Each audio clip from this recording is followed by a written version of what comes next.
First off, just want to thank you all for coming out today, as well as those of you who are on Zoom. It's a historic day here, not just for the Dream organization, but also the city of Atlanta. I'd be remiss if I didn't also give a few thank yous. Overall, I want to thank Larry, Robin, Suzanne, and Renee. Without their continued commitment and resources and all the support they've shown us, there's no chance we could be in a position to be here today. All of our staff and the entire organization, thank you the last few years for making this organization the vibrant place that it is to be a part of the Atlanta Dream. Especially our basketball staff for the last month we put into getting here. Carl, Latoya, Brandy, I like to call them the Prague and Poland Four. Brooklyn, Katie, Sid, Liam, it's been a pleasure to be in the trenches with you all the last month. A lot of hard work goes into this. It's always a team effort. We value that from a player perspective, but we also value that from a staff perspective. It's all about the team. To our current players, I've always said, players go to play with other players. And it's taken some time. It started our first draft. We drafted Ryan and Naz. We gave ourselves an influx of talent. We also gave ourselves an influx of great people. And we've continued the whole way. Added Leash the next year, Jordan the next year, and now we're here today. Overall, there's just not often times when you are able to add the three players that we're bringing into Atlanta today. This is a monumental moment for the Atlanta Dream. And when Carl and I sat down a few months ago to look at this roster, we said, hey, who's out there and what would be the home run for us? And the home run is here today. As Larry mentioned, an all-time player, first ballot Hall of Famer in BG, a perennial all-star in Breanna Jones, a consecutive Sixth Player of the Year finalist in Shatori Walker-Kimbrough. We've added to what we've had, and we finally put the Dream on the map. Overall, I want to also welcome some new additions to the Dream. I know the BG family's here today, Sherelle and Bash. Welcome to Atlanta. We're happy to have you. And without further ado, I'd like to welcome to the stage BG, Breanna Jones, Shatori Walker-Kimbrough, and our head coach of the Atlanta Dream, Carl Smesko.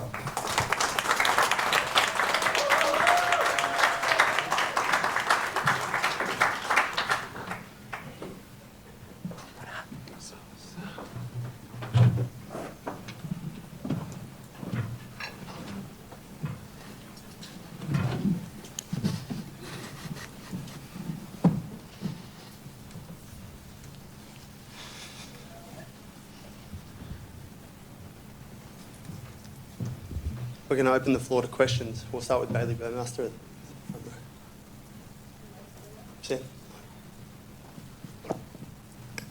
Dan, I'll start with you.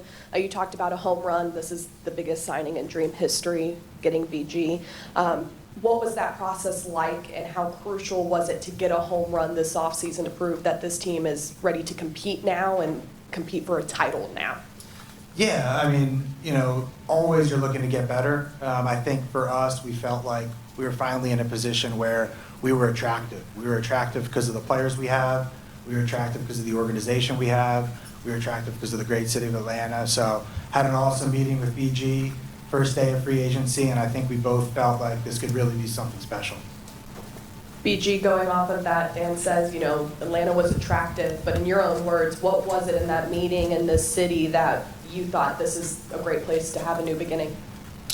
Those three ladies right there, honestly. It started with them. And everything that, they've showed me, my family, and then meeting everyone else here, every time we would come play here too, you just felt the atmosphere. You felt it in the gym. So I knew I wanted to be a part of that.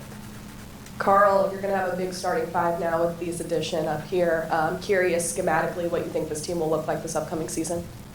Well, that's still yet to be determined. We'll work with the assistants, and I want to talk to, our players to see how they think they can best be utilized. And but when you have great players that you get to add to the organization who are also great people, When Dan and I got together, we talked about the direction we wanted to go, and we made it clear that we wanted to compete for a championship, and we were going to bring in people that were competitive and talented, and I think we are well on our way. Go to Emmanuel Glaze. Go ahead.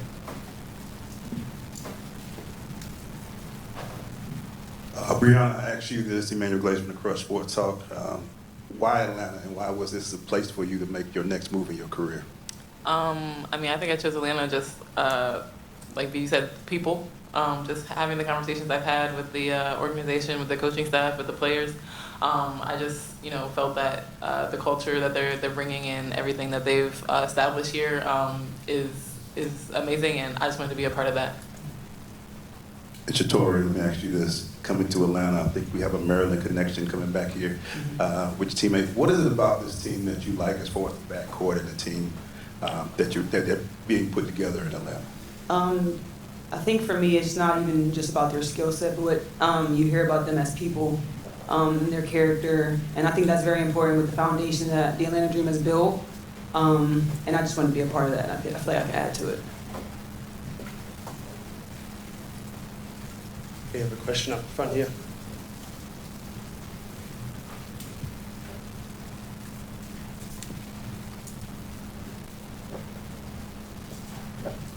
Hey everyone, Megan Hall with USA Today's For the Win. This question is for BG. You mentioned just a couple days ago, I think it was, about relationships and how much they meant to you here in Atlanta. Like, what do you value in relationships? Like, what's important to you? Honesty, transparency, and just people just being genuine. I feel like it's hard to find that, unfortunately, in today's world. And when you do, you got to hold on to that. And like I said, just every conversation from the moment we first started interacting, it's just been genuine. And you just can't ask for something better than that.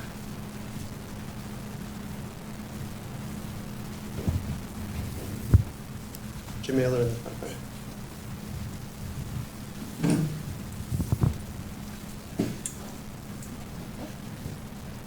Hi everyone, welcome to Atlanta.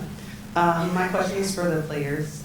My name is Jamila Johnson. So I just wanted to ask you, sometimes we hear people say the older player gets, their play on the floor may not impact the game like when they first came in the league. Just wondering, how has your game evolved over the years and how can you impact the floor? I think, with getting older, there comes experience that you get from being out there. And I think over the course of my career, my game has improved tremendously since the time that I got drafted. And so now I think just being able to add more things to my game every year. So I hope to bring not only my close presence that I'm known for, but also a little more versatility and just doing whatever the team needs. I think that's something that I can bring to the Atlanta Dream.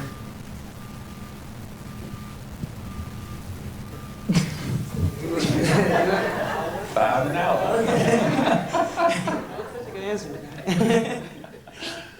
I think as players get older, IQ comes into play. Now, I'm not going to say as your body breaks down, but I think the mind, not just basketball IQ, but just being able to, take care of your mind off the court as well. And for me, I think that is where I've been trying to expand my game in ways that I could help the team that I'm going to be on today. And then for me, I think even just being able to be versatile, like Bree said. But I think with older players, I guess that's what we are now. IQ seasoned players, there we go. IQ is, I think, the difference maker for me. Well, probably as the oldest one up here, season. Like you said, you get that experience, with playing overseas, Olympics and everything. I've learned what I needed to do to add to my game, making sure I get my players open on the court. I think that's something that I've done pretty good. Sorry for all those screens, all those years. I'll be getting you open now. And then just stretch my game out. I love to be a bully down low, but I can also step it out when they want to dare be as well. So I think I can help out in that stance as well. Go to Bailey. BG, you mentioned those three girls, a big reason why coming to Atlanta. I'm curious what your prior relationship with Leash, Jordan, and Ryan were to this, what you knew about their game, and any fun instances or crossovers before coming to Atlanta. I think we've had some pretty fun moments on the court before. But, I was very familiar, clearly, with their game, always being on the opposite end of it. But our relationship's just always been really good, really fun, really genuine, like I said. From USA camp to just being around the league and always going out our ways to like talk to each other and everything. Like I said, you don't see people do that very often, and that meant the world to me, honestly. Go to Malik. Hey, how you doing? This is for Shatori. Shatori, you were part of one of the best benches in the league last year. What, I guess, can you take from that situation that can help this team this year? Yeah, for me, it's just being able to, like I said before, be versatile.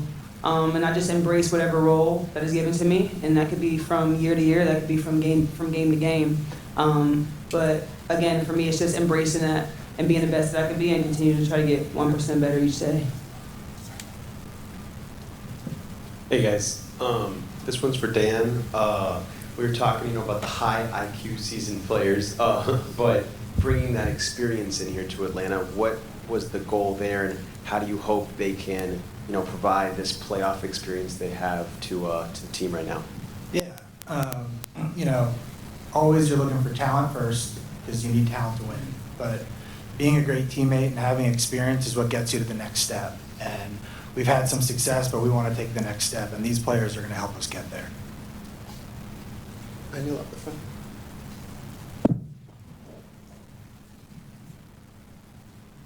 This question is for Coach Carl. Great 3 months for you. Getting hired, and now you come and you already had talent on the team, but then you bring in 3 talented players like this. We know what you did at Florida Gulf Coast as far as your offense. But when you get talent like this, how do you blend what you believe in and make sure you get the most out of your talent that you got?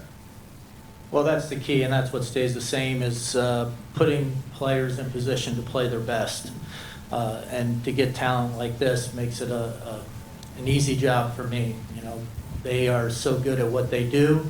I just have to help put them in position where they can do what they do best. One just amazing thing about who we've brought in is they're super productive, they're super efficient, and they're also super unselfish. So that's not a very common combination. And to get that in 3 players and be able to add that to the group that we have returning, it has the makings for a very special team, and that is the expectation. What do you have to say?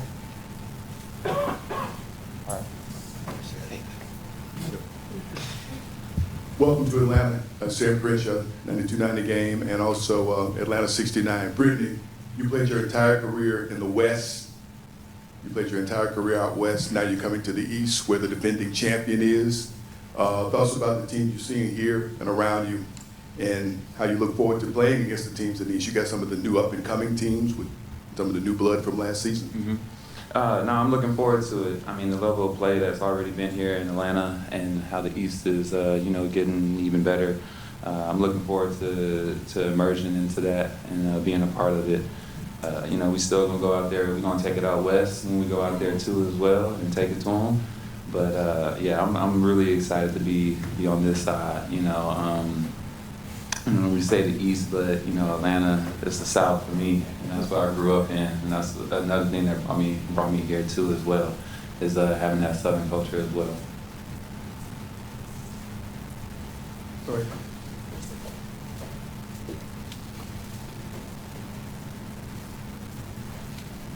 Hello, ladies. Welcome to Atlanta. Maria Martin, 11 Alive. BG, bouncing off of Sam's question really quickly, more specifically about the women that you've watched and played against here in Atlanta. You mentioned them earlier that you were familiar with their game, but what excites you about the way that they play that you're now their teammate? One, getting out and running, honestly. I know some people think that's a little surprising to hear me say, but I'm looking forward to getting out and running with them. Setting that screen and seeing that ball go up over my head into that goal is something that made me very happy. So just everything that they do out on the perimeter, and it's going to make my life easier too. Also on the flip side, down low, and you know, when they start to, you know, try to double in, I know I got shooters out there that's going to knock it down for me. This is for all three of you. Since we're talking about being seasoned in the WNBA, why did it make sense at this point in all of your careers to come to Atlanta?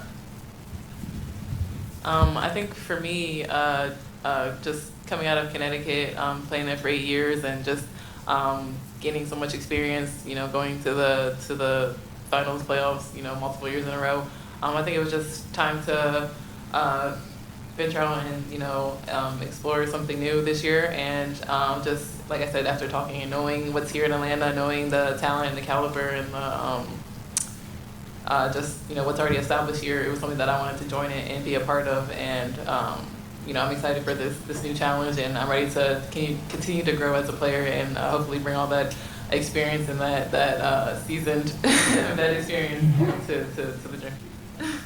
Yeah, to piggyback off that, I would definitely agree. Along with the foundation they already have built, but also with the investors that are very much in tune with the players, the way, the connection that they have, and then also like the city, how much the culture that we can feel at the games. I mean, being an away team, it's hard to play in Atlanta. So I'm happy to be on this side for sure. And then all the great things I hear about Coach Carl, it was definitely a no-brainer for me. I mean, when you read a book, you don't stay on one chapter. You know, there's multiple chapters to a book, and I just thought it was time for my next chapter in my career, and then as well as the history that's here is rich, and I wanted to be a part of that. I wanted to embrace that, learn more about it as well, and then, you know, everything that they've done with this team, like, I always sat back in amazement on, you know, how it's trended and changed, and I knew that was something I needed to be a part of, like I said, and I couldn't miss out on it with these amazing ladies. Go ahead, Jamila.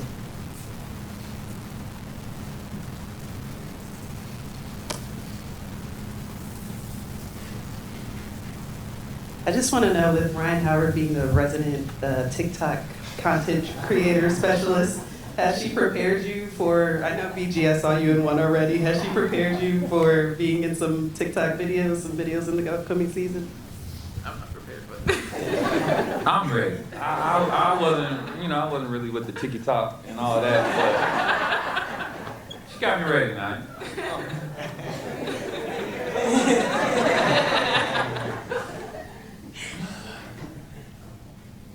Shatori.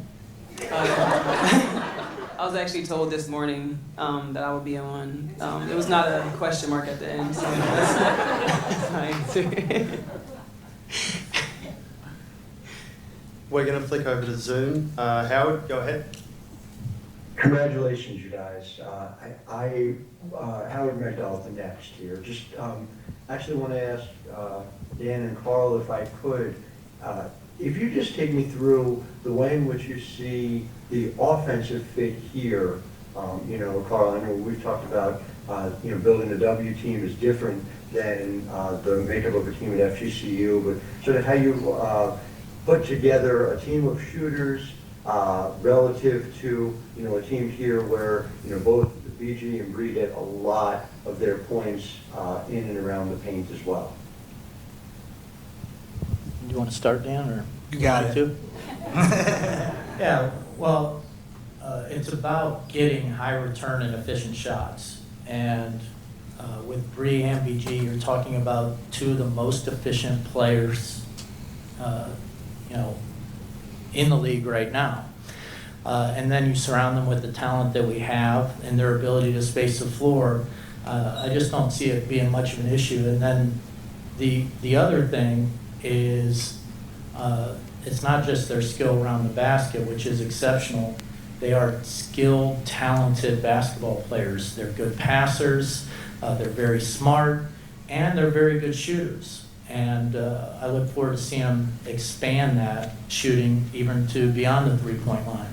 So I expect this to be a real positive fit, and they'll be able to play with each other and off of each other. And with the combining that with the talent that we have, I expect us to be one of the best teams. Dan, I don't know if you had anything to add to that, but while we're at it, just, BG, I know we've talked about you shooting the three. That's something that you'd really like to do. And I'm just wondering whether that came up in the midst of the conversations at any point. Bree, I know you've added it to your game, and Shatori, you've always had it. Whatever it takes to win, you know, honestly. I'm not trying to go live out on a three, that's for sure. But, you know, if it's there, you know, as long as it's going in. Why not? Gotta be efficient, so as long as it's going in. Thank you. We'll go to Jackie. Jackie, go ahead. Hi all, congratulations, Jackie Powell with the Next. I've got one for Dan and one for BG, if that's all right. Dan, I'm curious if you can take us through what this moment means to you after you've been working to build the dream from the ground up since, I believe, the beginning of 2022. Yeah, appreciate the question. Extremely rewarding, mostly because it's all about these guys right here. And you build it piece by piece, and you want to see it all come together, and people want to join forces. And the fact that these players wanted to come to Atlanta, and that our players drew people to Atlanta, makes you feel like you're doing something right. So, as Carl mentioned, we got a lot of work to do ahead of us, but we feel like we've started by putting ourselves in a great position. I appreciate that. And BG, for you, you were talking about the legacy and the history of the dream, and so I'm just curious how this organization maybe provides you a different type of platform to do some off-court advocacy work, which I know is really important to you. It's super important to me. I mean, even on the drive-in today, you know, everyone knows that, you know, I started one of my foundations, giving back shoes to the homeless. It's something that I take a great joy in, you know, being a voice for people that sometimes get their voice taken away from them, because no one should ever have their voice taken away. So it's already something that was in my mind, and then driving in today, I was just noticed a few little things, and I can't wait to get into the community, honestly. It's a big part of me and my family and what we do, and, you know, pouring into where you're going to be living. Thank you both. We'll go to Willie Ramirez. Go ahead. Thank you. Good to see you, ladies. PG again for a second straight day.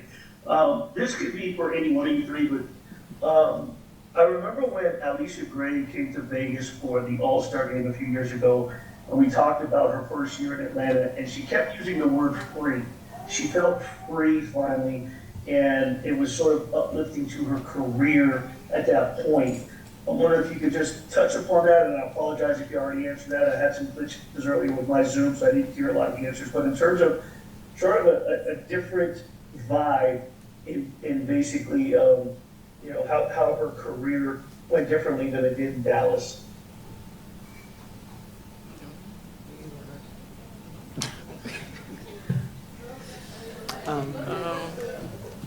Can we specify the questions for Willie? Let's go with BT. Only because last night she talked a lot about the reason on the Unrivaled, the reasons why she chose Atlanta and the players. She just felt really comfortable being back in the South, wanting to raise her son there. So I'm just curious about, you know, if she can expound upon that.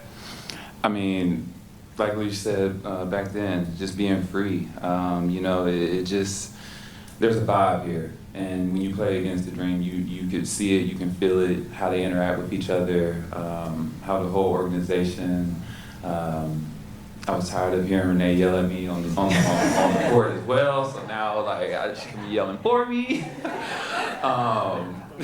But yeah, like just being in the South. I grew up in the South. My wife grew up in the South. You know, it was something that we want our son to experience as well here. But yeah, just being free and just having a new chapter. Sometimes you get put into a box, and then it's hard to change that, and then you have to, you know, make a move or do something different. And this is my different to show that this seasoned player still got. Thank you. We'll go to Ben Hickman. Ben, go ahead. Thanks, ma'am. Just one for Dan. You know, players around the league almost uniformly signed one-year contracts this year. I guess, what do you guys need to do to ensure that a year from now the three players to your left are still here, or still in Atlanta, and that this is not just a one-year trial for all three of them? Yeah, thanks, Ben. That starts tomorrow, man. But no, look, that's our job. Our job is day in, day out to show these players why not only they should come here, but why they should stay here. And I've always said the most important thing is to recruit your own players. So throughout this year, we'll always be recruiting our own players, making sure they feel loved, making sure they feel how important they are to us so that they never want to leave and always be a part of the city. And we'll finish with Akeem. Akeem, go ahead.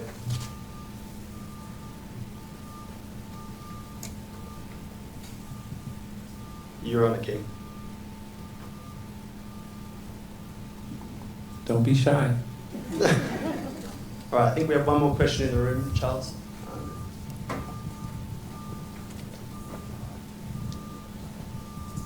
Charles Odom with the Associated Press.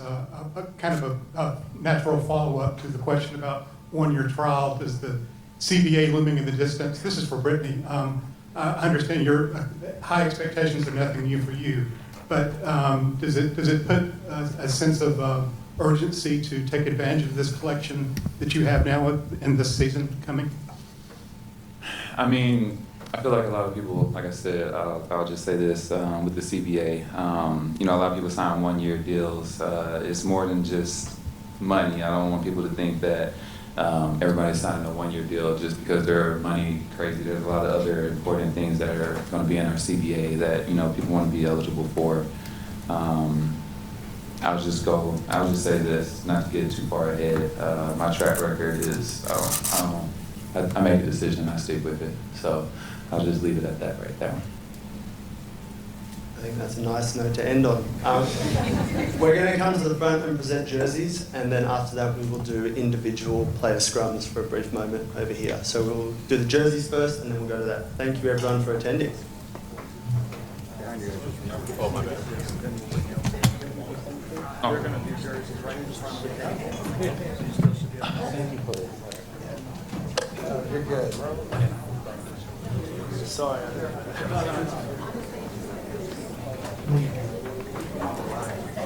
No on the right. Okay. You want to do on the right? Yes. Tell me to cut off. Can y'all see him? Okay.